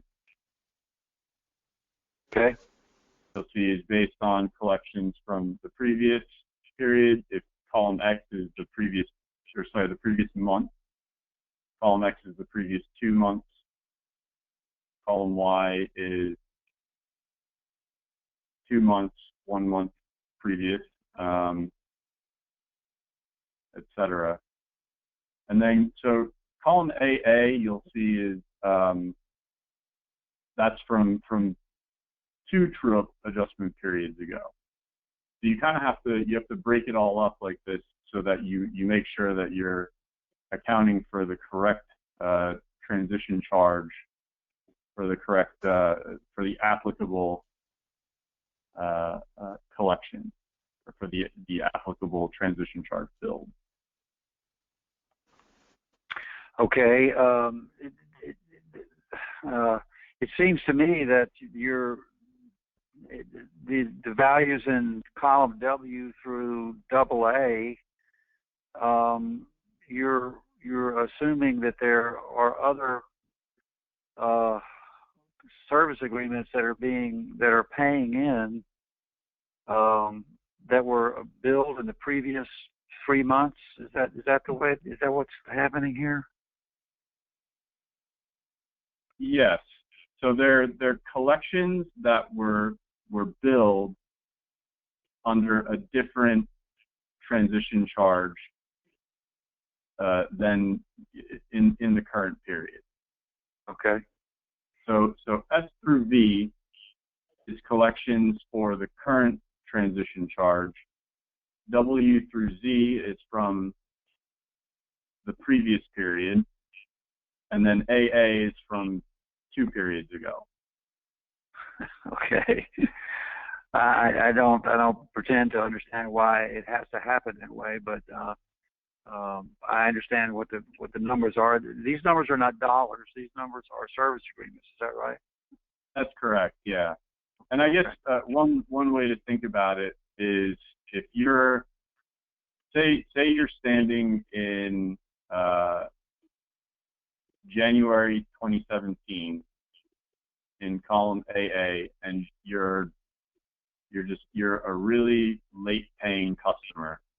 You pay on the 115th day after you were billed. Okay. Your bill that you're paying is actually, it's not going to be a transition charge that says 1136. You're going to be paying the transition charge based on the 1198. Okay, I see. You just made it clear right there. I get it. Fair. I get it. What's the difference between estimated monthly collections and expected bill collections in the next 2 columns?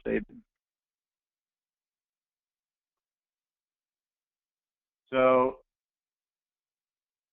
expected billed collections is, I think that's not what we end up using for.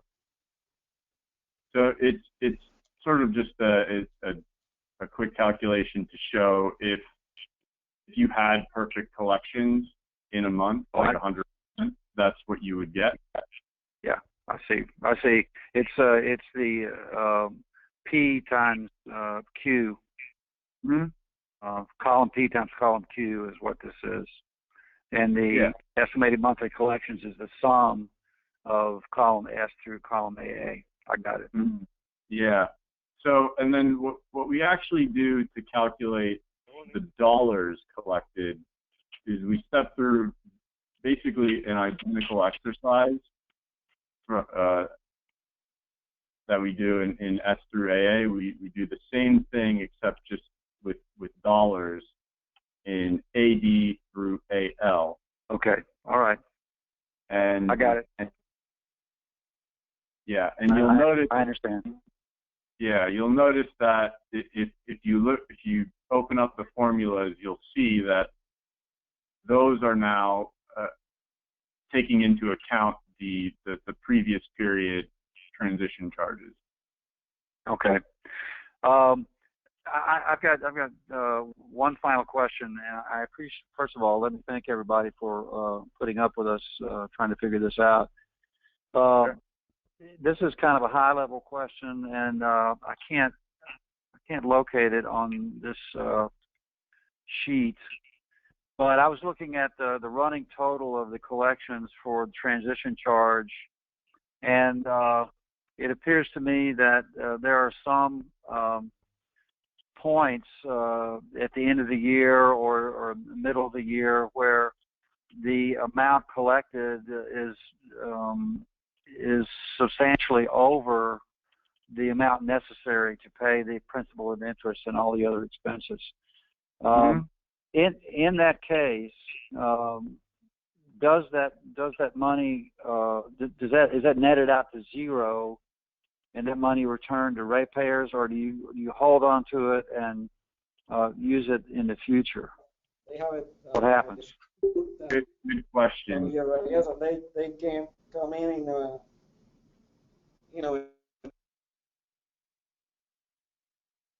Hello? Was somebody else trying to answer that question? All right. Well, this is the answer. Okay. The answer is that any over recovery will essentially balance out in the reconciliation. Yeah. I'll also add this is the calculation targets a certain level of collections, and if there is a large amount of over collections for some reason, like say customers all of a sudden just start paying all of their bills within 30 months, or 30 days, that will be reflected in the transition charge calculation and the net revenue requirement. Basically the net revenue requirement would go down for the calculation of the transition charge. So okay, so those. But let's be very clear. It will, if everyone just overnight started paying their bills on time, 30 days or however you want to define on time, which is a much shorter period than is the experience in Puerto Rico. It would take a year for the information on the collections lag to become completely current. Sure. Any over recovery though would be used to offset future calculations of the transition charge. Okay. So the answer to that question is that there would not be a rate refund of any kind. Those monies would then instead be used as a balance against future requirements for the transition charge. It would moderate the transition charge. And the same is true for under recovery. Yeah. And I think, yes, it's symmetric. And, you know, reaching back to something that I think is a little more familiar to most of us is, you know, like a fuel cost adjustment. But I think there's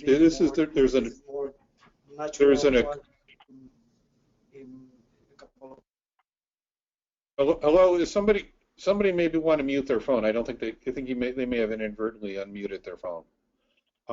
The complexity added here is the collections curve information. You know, the fact that there is the revenue lag, because in a revenue requirement of a normal utility, you would have your cash working capital that would capture the revenue lag, you know, offset by expense leads in the working capital study. We don't have that. Essentially, we have to capture that in a different way in this mechanism. And then to the level of collectibles, which in a utility revenue requirement, you know, would be a line item. Again, here it's captured just mechanically, just in a slightly different way. That's maybe a high-level explanation of what's happening here, but I think it ties it to something that's a little more familiar. What is the same is the reconciliation. All right, I understand. I had a relatively high-level question about the stuff we were just talking about, this collections sheet in the projections. Yes. And my relatively high-level question is, okay, you're applying this 9.83% uncollectible factor, but then you're also cutting off collections after 119 days. So does the cutoff after the 119 days, is that essentially producing a higher uncollectibles factor? So the cutting off at 119 days is effectively what produces the 9.8% number. Okay. And it is admittedly conservative, but the data that is available and reliable from okay, but I think Lucas, I think what Ralph is asking, and this is Ralph, is that what about if somebody pays at 125 days? Does the money just disappear? No. That this is just used. But is that you have all these different collection periods here shown on the on this projection Excel file? I mean, is there anything in there for anybody that pays after day 119? So, are you saying is the money captured in the reconciliation? To, you know, I think it would be captured in reconciliation, but I'm trying to figure out, is that in any way captured on this projection file here that we're looking at? So I can answer that. In this file, it's you know, it's a projection, it's a model, so we're assuming that in this model that 9.8% is not collected. If in reality if it was half that amount, then your collections, your total monthly collections would be higher, and your That's your cumulative collection. So if you look in the collections tab, column BS, that would flow into the SPV and be accounted for, and thus affect your rate in future periods. But in this model, we assume that it is in fact not collected. Just as a model.